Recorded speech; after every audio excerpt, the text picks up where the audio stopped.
आदिवासी विकास विभागाच्या नव्या शासन निर्णयाविरोधात आदिवासी विद्यार्थी आक्रमक झाले आहेत। चंद्रपूर येथील एकात्मिक आदिवासी विकास प्रकल्प कार्यालयाच्या पार्किंग परिसरात शेकडो विद्यार्थ्यांनी बेमुदत उपोषणाला सुरुवात केली आहे। हा नवा शासन निर्णय आदिवासी विद्यार्थ्यांच्या शैक्षणिक आणि सामाजिक हिताला थेट बाधा पोहोचवणारा असल्याचा गंभीर आरोप आंदोलक विद्यार्थ्यांनी केला आहे। या अन्यायकारक अटी आणि नियम तातडीने रद्द करावेत अशी मागणी विद्यार्थ्यांनी लावून धरली आहे। विद्यार्थ्यांच्या म्हणण्यानुसार या शासन निर्णयातील बदलांसंदर्भात आणि आपल्या मागण्यांविषयी प्रशासनाकडे वारंवार पाठपुरावा करण्यात आला होता, मात्र प्रशासनाकडून कुठलाही सकारात्मक प्रतिसाद मिळाला नाही।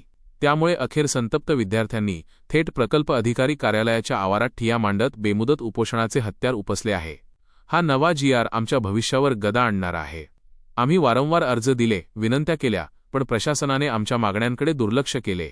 आता जोपर्यंत हा शासन निर्णय रद्द होत नाही आणि आमच्या मागण्या मान्य होत नाहीत, तोपर्यंत आम्ही या उपोषणावरून उठणार नाही, असा इशारा उपोषण करणारे विद्यार्थीचे म्हणणे आहे। विद्यार्थ्यांच्या या आक्रमक भूमिकेमुळे एकात्मिक आदिवासी विकास प्रकल्प कार्यालय परिसरात प्रचंड तणावाचे वातावरण निर्माण झाले आहे। आता या आंदोलनावर प्रशासन काय तोडगा काढते आणि विद्यार्थ्यांच्या मागण्या मान्य होतात का, याकडे सर्वांचे लक्ष लागले आहे। तर आज आम्ही इथे आदिवासी विकास विभागाने 5 ऑगस्ट 2026 रोजी एक GR काढलेला होता। तो GR आम्हाला अमान्य होता। त्यानंतर त्यांनी पुन्हा 14 ऑगस्ट 2026 रोजी सुधारित GR काढला, तो सुद्धा आम्हाला अमान्य आहे। काही संघटनांनी आंदोलन केले होते,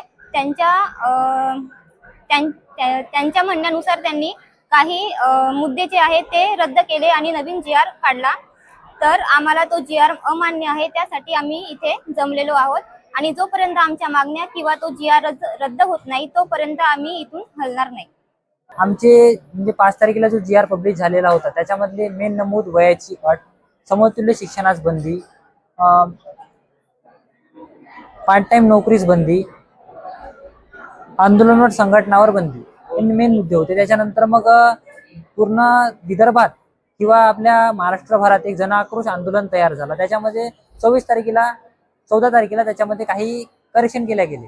त्याच्यामध्ये एक 26 वर्षाची जी अट होती तिला वाढवता 30 वर्षाची करण्यात आली, पण आम्हाला कुठेतरी असं वाटते की ती आम्हाला नकोच, वयाची जी अट आहे ती आम्हाला नकोच आणि आम्ही आता त्याच्यासाठीच धरणे आंदोलनावर बसलो आहोत। एकतर ती अट म्हणजे अट आम्हाला एक तर ती अट काढून घ्या, नाहीतर मग तो GR आम्हाला नको। आणि जोपर्यंत हा GR रद्द होणार नाही तोपर्यंत हा आंदोलन कायमस्वरूपी चालू राहील। मी काय प्रिय पालकमंत्री साहेब, मी तुम्हाला निवेदन करतो कधीतरी आमच्या वसतिगृहाला येऊन तुम्ही भेट द्यावी, ही आमची आग्रहाची विनंती आहे। कारण की पालकमंत्री साहेब हे कधी वसतिगृहात येऊन भेटच देत नाही, आम्हाला बोलतच नाही, ते फक्त VC बोलतात। आणि आता 3 दिवस तुम्ही मुक्कामाला होते चंद्रपूर जिल्ह्यात, पण तुम्हाला असं वाटलं नाही का की तुम्ही एकतरी दिवस येऊन भेट द्यावी? तुम्ही आदिवासी समाजाचे मंत्री आहेत, तर तुम्ही आदिवासी समाजावरच का बरं अन्यायकारक निर्णय लादता? काही विद्यार्थी उपोषणाला बसले आहेत, काही मागण्या आहेत GR रद्द करा। काय प्राथमिक अहवाल आहे GRच्या संदर्भात आणि विद्यार्थी प्रमुख मागणी काय? 5 ऑगस्टला महाराष्ट्र शासन आदिवासी विकास विभागाने वसतिगृहामध्ये प्रवेश घेणाऱ्या विद्यार्थ्यांसाठी एक नियमावली, त्याचप्रमाणे कशा पद्धतीने विद्यार्थ्यांनी वसतिगृहात असताना आपलं आचरण ठेवलं पाहिजे किंवा वयाच्या अटी आणि बाकीच्या गोष्टी त्याच्यामध्ये अंतर्भूत केलेल्या होत्या। एक चांगला असा GR हा 5 ऑगस्टला आदिवासी विकास विभागाने काढलेला होता, पण विद्यार्थी संघटनेने त्या GRला विरोध केला आणि मोठ्या प्रमाणात विरोध विद्यार्थी संघटनेकडून झाला। त्या GRवर माननीय सचिव महोदयांनी विद्यार्थी संघटनेशी चर्चा पण केली, प्रकल्प अधिकाऱ्यांशी सुद्धा चर्चा केली आणि एक माननीय अपर आयुक्त नागपूर यांनी एक चर्चा माननीय सचिव महोदयाशी घडवून आणली। एक पॉझिटिव्ह चर्चा झाली होती, पण विद्यार्थ्यांची मागणी होती की त्याच्यात वयाची अट ही काढली पाहिजे। त्या GRमध्ये 26 वर्ष ही वयाची अट टाकलेली होती। 26 वर्षापर्यंत विद्यार्थी प्रवेश घेऊ शकते असं टाकलं होतं, परंतु विद्यार्थी संघटनेचा त्या गोष्टीला मोठ्या प्रमाणात विरोध झाला। त्यानंतर दिनांक 14 तारखेला या जिल्ह्याचे माननीय पालकमंत्री तथा आदिवासी विकास मंत्री यांनी चंद्रपूरमधून सगळ्या विद्यार्थी संघटनेशी चर्चा केली। माननीय सचिव महोदय होते, माननीय कमिशनर मॅडम होत्या, माननीय अपर आयुक्त मॅडम होत्या आणि एक पॉझिटिव्हली माननीय मंत्री महोदयांनी पॉझिटिव्हली रिस्पॉन्स विद्यार्थ्याच्या बाजूने दाखवला आणि ज्या काही जाचक थोड्याशा विद्यार्थ्यांना वाटत होत्या त्या त्यामध्ये रद्द केल्या. त्यामध्ये 26 वर्षावरनं 30 वर्षापर्यंत वयोमर्यादा हे वसतिगृहाच्या प्रवेशासाठी ठेवलेली आहे. तरी पण आज चंद्रपूर येथे इथल्या वसतिगृहाचे विद्यार्थी हे आले आहे, उपोषण करत आहे, उपोषणाला बसलेले आहे. शांततेमय असं उपोषण सुरू आहे त्यांचं. विद्यार्थी आमच्या प्रकल्प कार्यालयाच्या पार्किंगच्या प्रांगणातच बसलेले आहे. त्यांचं म्हणणं आहे की हा GR म्हणजे सरसकट रद्द करा, म्हणजे वयाची अट सरसकट रद्द करा. आणि शासन सध्या त्यावर विचारसुद्धा करत आहे. माननीय मंत्री महोदयांनी उद्याला काही संघटनांची बैठक पण मुंबईला आयोजित केलेली आहे.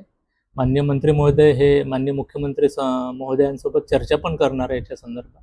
त्यामुळे विद्यार्थ्यांना मी विनंती केली की माननीय मंत्री महोदयाच्या चर्चेनंतर आणि माननीय मुख्यमंत्र्यांच्या चर्चेनंतर जो काही निर्णय होते ते पाहून मग आपण आपली भूमिका स्पष्ट करावी. विद्यार्थ्यांची अशी मागणी आहे की आमचे वसतिगृह आहेत ते राहण्यायोग्य नाही आहे किंवा पाहिजे त्या सुविधा अजूनही उपलब्ध झालेल्या नाही आहे. त्या सुविधा आम्हाला केव्हापर्यंत मिळतील? सध्या मुलांचे वसतिगृह हे यांचं बांधकाम सुरू आहे, प्रगतपथावर आहे. सध्या ती भाड्याची इमारत आहे. भाड्याची इमारत असताना सुद्धा आम्ही प्रत्येक वर्षी ज्या काही अडचणी विद्यार्थ्यांना येतात त्या प्रत्येक वर्षी दुरुस्त करण्याचा प्रयत्न करतो. मागच्याच मुलांना जाळ्याची गरज होती, जाळ्या तातडीने लावून घेतल्या.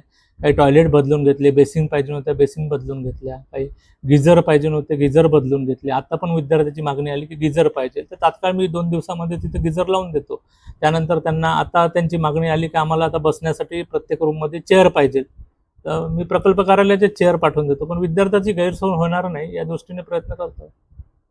सर कर्मचारी नाराज याच्यासाठी की थोडंसं जेव्हा व्हिजिट करतो आपण, व्हिजिट करत असताना सगळ्या बाबी आपण तपासल्या पाहिजे. त्या बाबी कुठेतरी तपासण्यात कमी पडल्या आहे असं मला जाणवलं, म्हणून थोडीशी नाराजी दर्शवली.